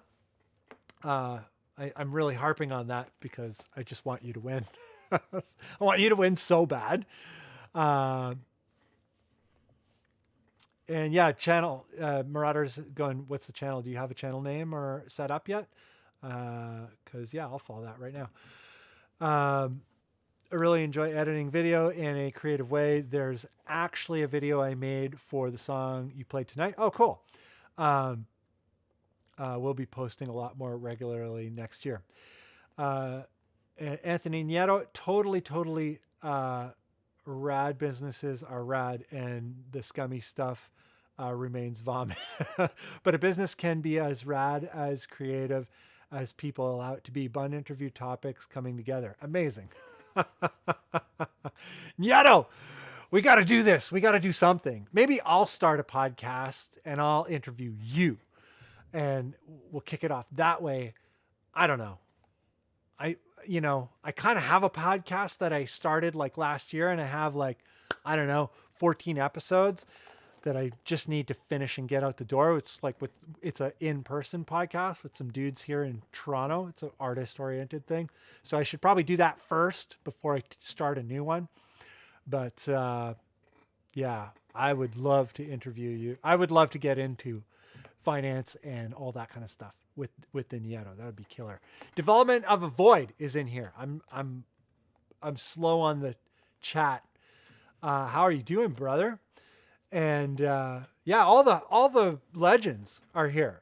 Nieto, Development of a Void, Marauder Music, Dr. Joe Carter, Synth Chris. Yeah, amazing. Mike Nova, gotta turn in for the night. Great hang. Love the tunes. Have a good night, everyone. Yes, Mike Nova. Next month, get a track going. I'm stoked to hear more. Your first track was a smoker. Totally awesome. Joe Carter says, sure, I know what I want to make content about and what the message vibe should be, but now I just have to figure out the best way to get my personality and values across on camera. It'll come. Yeah, just make videos, and don't worry about it too much.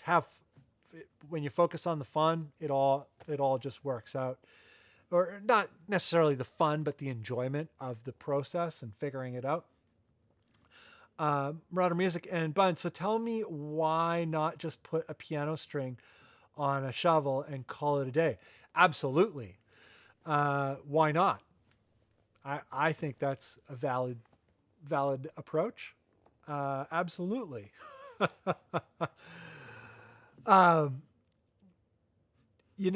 One of the amazing things about music is there's all this emphasis on gear. And I think that's partly due to the internet, the proliferation of being able to,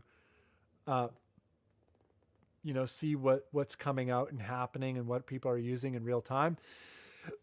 And a lot of influence on what gear there is and what it sounds like and how it might be able to make us better and what other people are using and what we don't have and all that kind of stuff.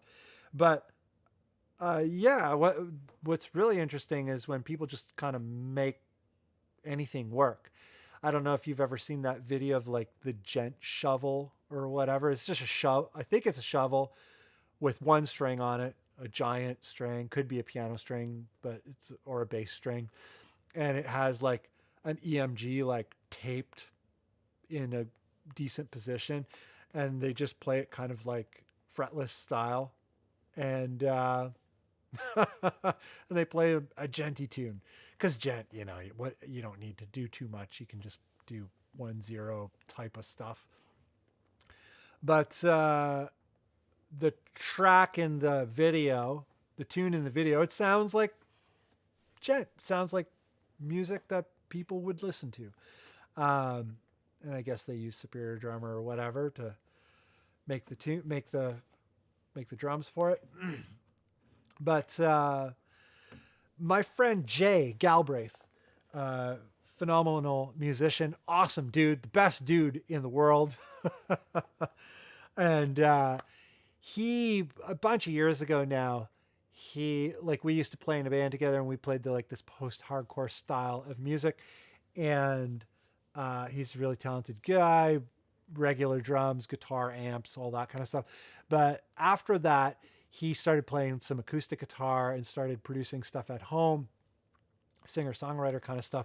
But he wanted to kind of fill it out with more instruments. And he got inventive and just started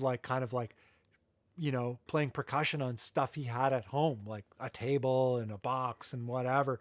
And he recorded all this stuff, and he's banging on things and using whatever to make this EP. And he recorded some really great sounds, and it sounded like music. It sounded like a full arrangement, and everything was intentional. And yeah, just use the stuff that you have, and focus on interesting and maybe not necessarily the gear, making interesting things as opposed to buying interesting things. Nothing wrong with buying gear. I have plenty of gear. Just back there's, 11 guitars. You can't play 11 guitars at the same time. So I have bought gear, and I have, and all that kind of stuff. But, I haven't bought gear in quite a while now because, I have enough gear. I need to focus on making things. But it's really interesting when people make things work. Not only are they making things, but they're making things by making things work. Putting a pickup on and a string on a shovel and making that work. Amazing. Anthony Nieto, DOA has been killing it, but I know DOA is totally killing it. Did you hear his track? Are there more tracks to Development of a Void? Are we missing out? I'm not going to go check right now, but I'm going to check as soon as I'm done with this, because we'll play more tracks in a heartbeat. Development of Void, so far so good. Busy Friday, but glad I'm here now. Talk to you, Nieto. Hope you've been well, brother. Nieto's out. Has Nieto left the building? And Marauder, it was Between Two Ferns reference, Bunn. Oh, Between Two Baritones. I'm a person who's in the dark on everything. Marauder, I'm partly ADHD, so sorry. Yeah, on the spectrum of something is a good place to be. Joe Carter, last thing I want to do is just only make product plug-in demos. I see so many talented musicians making amazing music, but the music is for 5-minute plug-in demos. Yeah, I'm feeling you. I have nothing against product demos, and I think product demos are very useful, and I'm very thankful for them, especially when they're a product demo for something that I want to know about, or a product demo or product tutorial that I want to be able to use better, compressors and stuff like that. Some compressors have a very esoteric design, and I'm just like, how does this thing work? Mastering some of the mastering compressors. So I appreciate those, but yeah, I definitely agree. There's a massive saturation in terms of music-oriented gear, gear-oriented music videos. And a lot of times there's not a lot of music. And I'm way more interested these days in where there's that lack of what about the music topic? Or what about the topics surrounding music and trying to do this thing that nobody talks about? And a lot of stories that we hear about are from the perspective of someone who's ultra successful.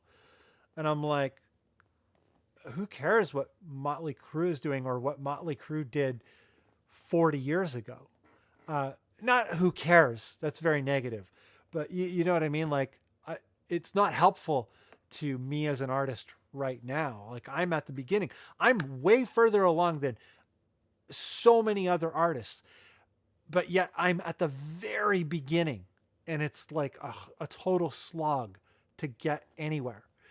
And I want to know about that part of the career, that part of making things work, or hear other people's stories and like kind of the things that they're trying, or how they balance their workload, because it's, even if you have help, it's still like a ridiculous amount of help. So Joe, I totally hear you.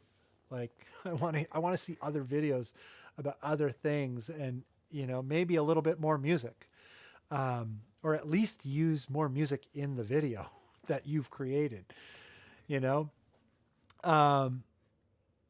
but hey, it's valid.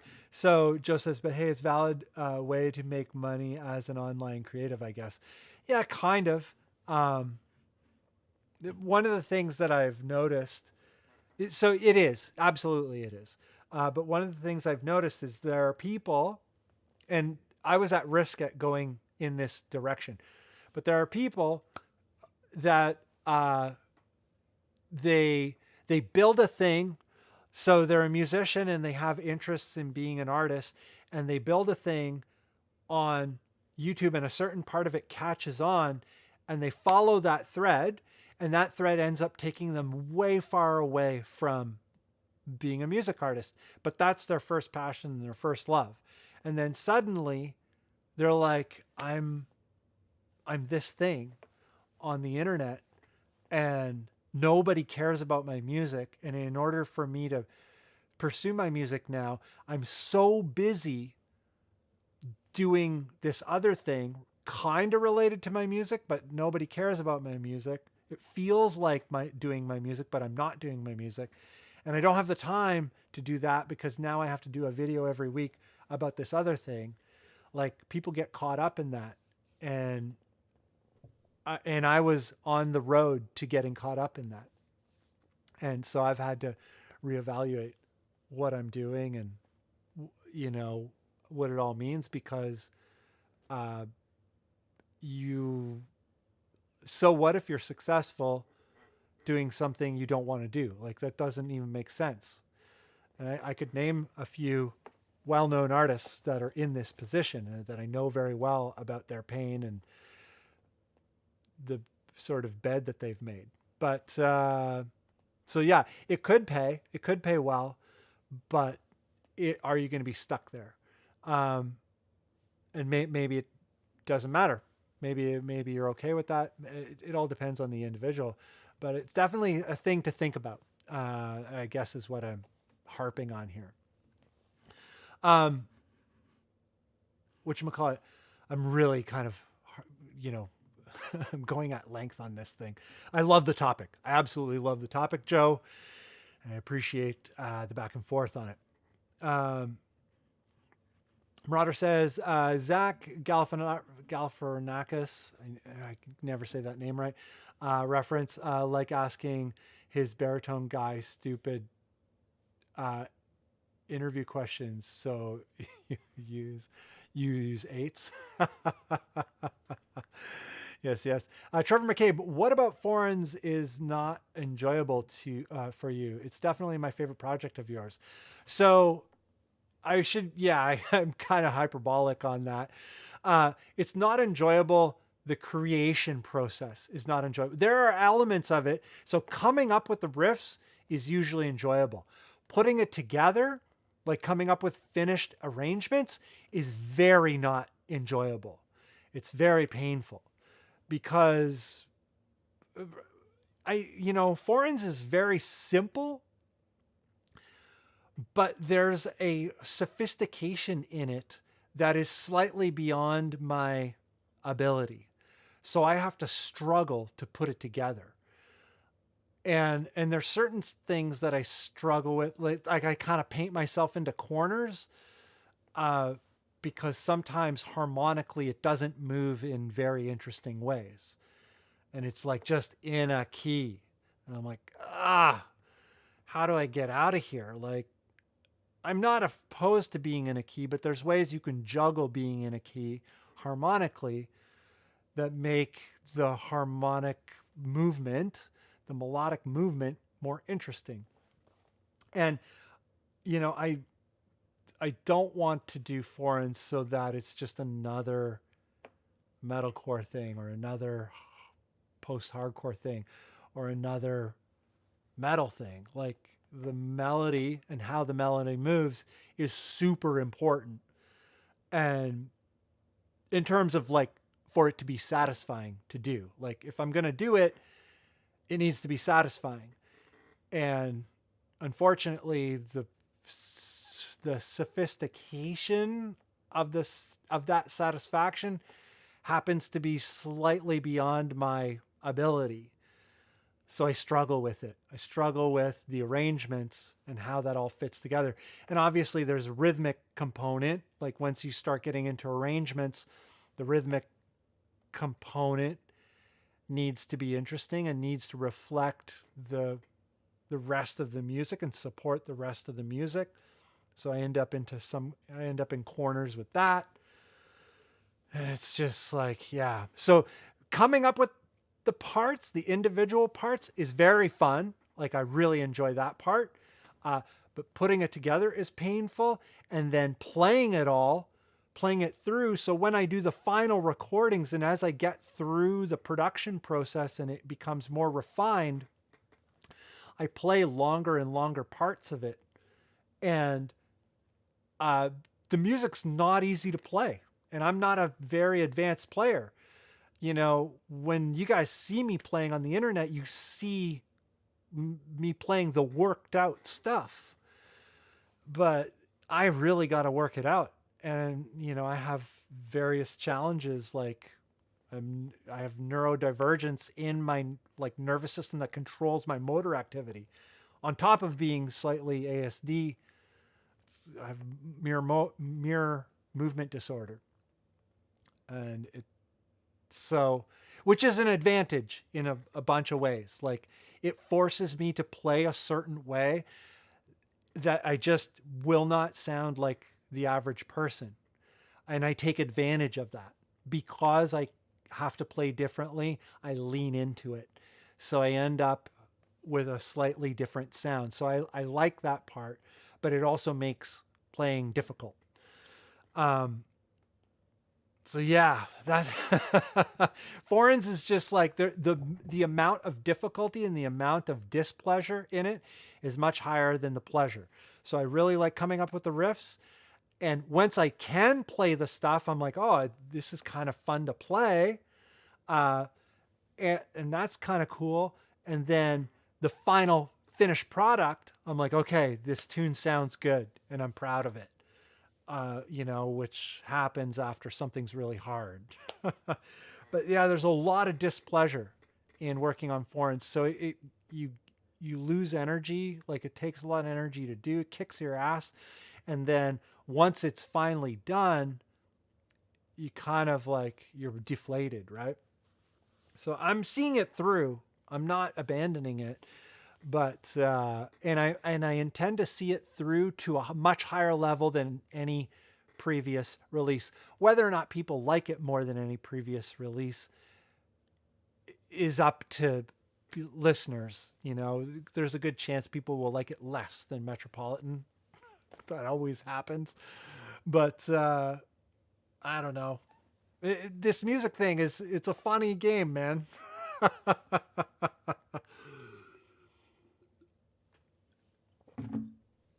I don't know. Do you guys have a project like that? Do you guys have something that you work on where it's like, it's pretty painful, but there's enough in it that like keeps you in it?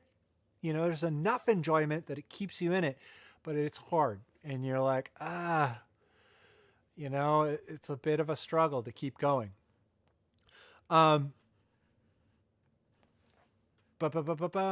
Trevor says, okay.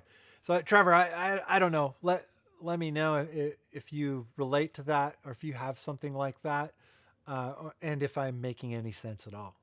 I'm kind of just going on and on because I tend to go on and on. ASD people talk and talk and talk and talk when they have the chance to talk. But when they're in a cold crowd, they don't talk at all. Or they talk very awkwardly. Anyway, Anthony says, I've heard a few DOA tracks along the way. He's also he's live streaming performances to entirely bandless. Just great stuff lately. Yeah, I've been following the playing. He's talking about development of a void, has been really stepping up his game in terms of like recording, producing, and releasing music, as well as playing a ton of stuff on his Instagram channel. And it's phenomenal. And I particularly love when DOA plays this stuff and he's like not looking at the fretboard at all and maybe staring right into the camera. It's like, and just like the fingers are flying and he has those like Paul Gilbert, like just fretboard destroyers. And I don't know, it's just very intense. And it's got almost this kind of occult kind of vibe. You know, he's usually wearing like a poncho or there's some skulls in the background or something. It's like pretty awesome. Anybody who's not following Development of a Void on Instagram, he's on Instagram as Development of a Void. It's good stuff. Whoa, I'm way back on the chat. All we can do is just keep creating, and that's where you have pushed us up, Bunn. We all push each other. I get a buzz. I get, fuel from all the interactions and all that kind of stuff. So it's a two-way street for sure. And especially like Bandcamp Fridays, I don't know. I love the energy of people pushing, people like, people doing it for the first time, people, scrambling to get it out, people sharing their demos, like kind of like sharing work that is not perfect. I love all that stuff and it gets me going. So yeah, it's a two-way street. It's all of us together. Joe Carter, one of my favorite topics is the mental, emotional toil of being a solo musician creative. Venus Theory is one of my favorite creators on that kind of stuff. Yeah, he really took to that topic as well, eh? I noticed he and I kind of around the same time kind of got sick of the gear talk. It's not that we dislike gear. I like the gear allows me to do the work. But I don't want to endlessly acquire gear or endlessly talk about gear. But I like talking about gear when it's relevant and all that kind of stuff. But yeah, he went on that road as well, and I appreciate some of his topics are fantastic. He even did a few videos where it came out, and I'm like, and I was working on a video of the same topic, and I had to scrap the video. I'm like, damn it.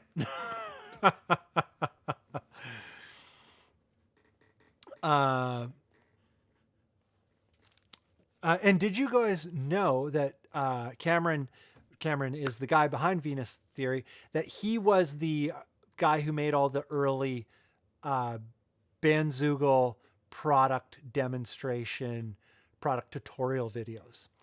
If you're ever watching a Bandzoogle how-to video by Bandzoogle, Cameron's the guy who did them.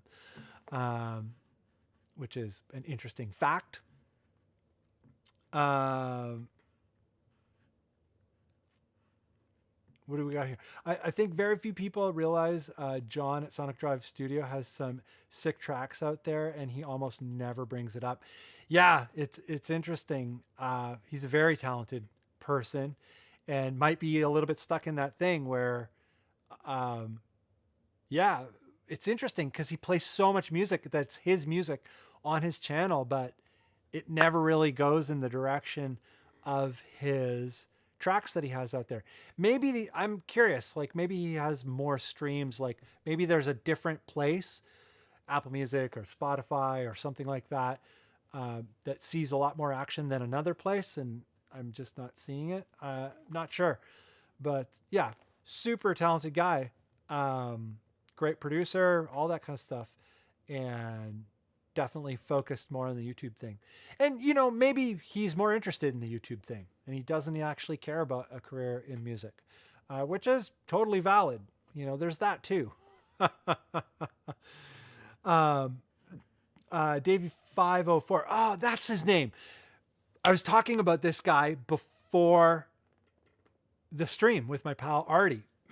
And I was like, Danny 500 or something like that. We were trying to, he brought it up and I'm like, I think his name's Danny whatever, but it's Davey 504. I couldn't find it because I couldn't get his name right. And my YouTube searches were terrible. But anyway, we were talking about this guy before, just about like some of the things that he's talked about in terms of running a YouTube channel as a guy and all, as a bass guy and all that.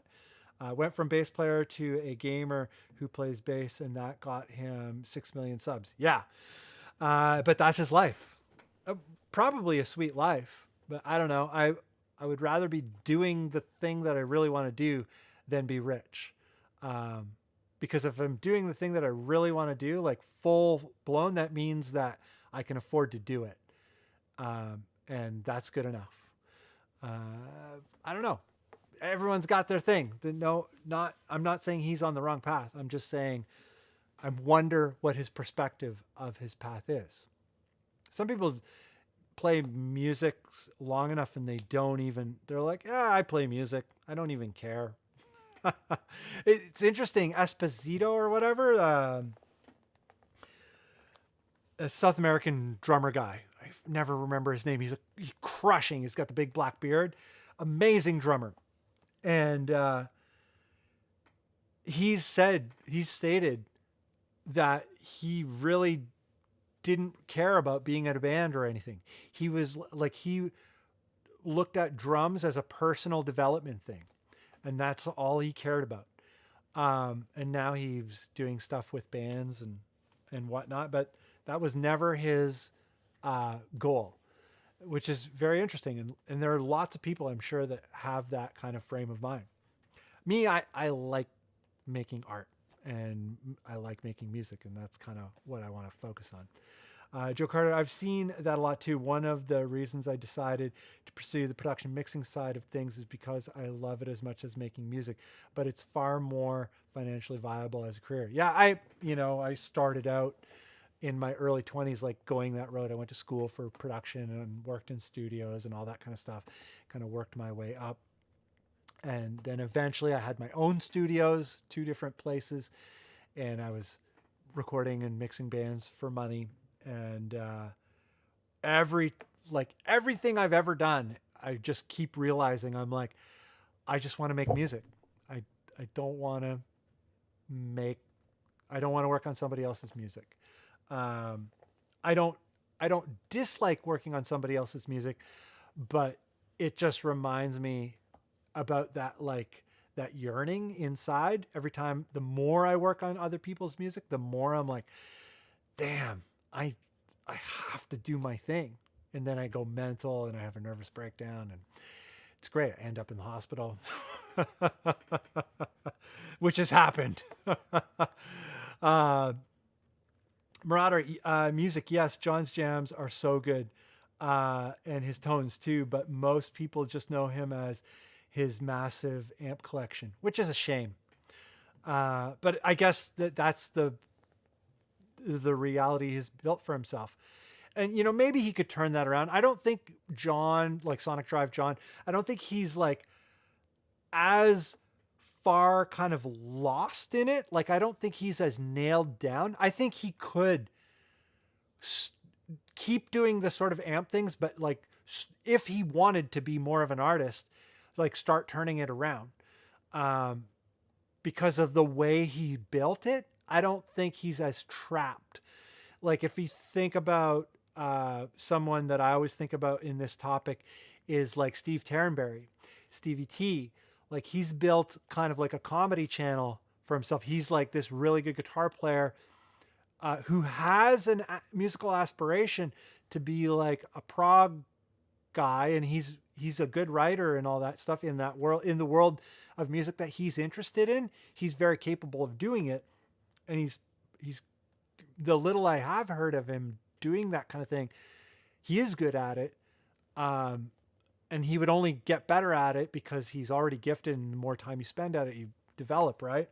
His development would be probably rapid, but he's built this comedy thing and he kind of relies on that. And now he's buying McLarens and spending all this money. And what do? You know, if you stop doing the stuff that gets the views, I think he could. I think he's talented enough and gifted enough that if he really dedicated, he could probably turn it around, but I think he does feel maybe stuck doing it that way. I'm curious what his perspective of it is now. I'm basing this on a podcast that I heard him talking in quite a few years ago, maybe 7 or 8 years ago now. So his perspective might be different now. Time changes people. Marauder, his own hammer, it's are insane too. All the Owen Hammer, what do you call it? IRs that have JS in the name. This is his mic mix, right? Yeah, he makes all that stuff. Anthony Nieto, Forums Rules, by the way, just had to type that for all the work that goes into it for you, Bunn. For listeners, it's an absolute musical feast. Thanks, Nieto. You're always been the best, dude. Yeah, Forums, it's weird. Once it's done, it's satisfying, but yeah, the path to it is painful. It's not all bad, but there's a lot of pain. Marauder, his angle IR is my go-to. Roadbull, work equals satisfaction. Absolutely. Marauder Music, you just described all my projects, Bunn. Development of Avoid, Foreigns. Oh, amazing. I think I'm way behind in the chat here. Joe Carter, I have a similar thing. I write music as intro background music for some streamer friends, and it sometimes requires me to write in styles I've barely listened to because I'm not a huge fan. I think that's an amazing thing to do. It's something that once I finish the next 3 releases that I'm working on, I'm going to be doing. It's part of a project, part of the 4th project, I guess. TBA. Dun, dun, dun. What are you saying here? I wrote a silly 90s sitcom style jingle as a present for my GF one time, and it was a challenge because I'm not versed in that style, and I learned a lot. Yeah, totally. Marauder, Stevie T is a shredder for sure, but yeah, his persona he built is paying off. Absolutely. Joe Carter, I mean, it's happened before. If you look at how Jared Dines started and now he's in a band with Howard Jones, it's possible. Get out there. Yeah, absolutely. It can turn around. Some people get locked down. Just be careful, I guess, that you don't build something that you regret. But, we can always turn it around. But I'm going to shut it down here. I got to pee badly, and it's late, and I got to go to bed. So I hope you guys are well. It was an amazing stream, amazing music, and amazing conversation. I hope you guys are well. Have a great weekend, and I'll see you next month. Get your tracks ready. Good night.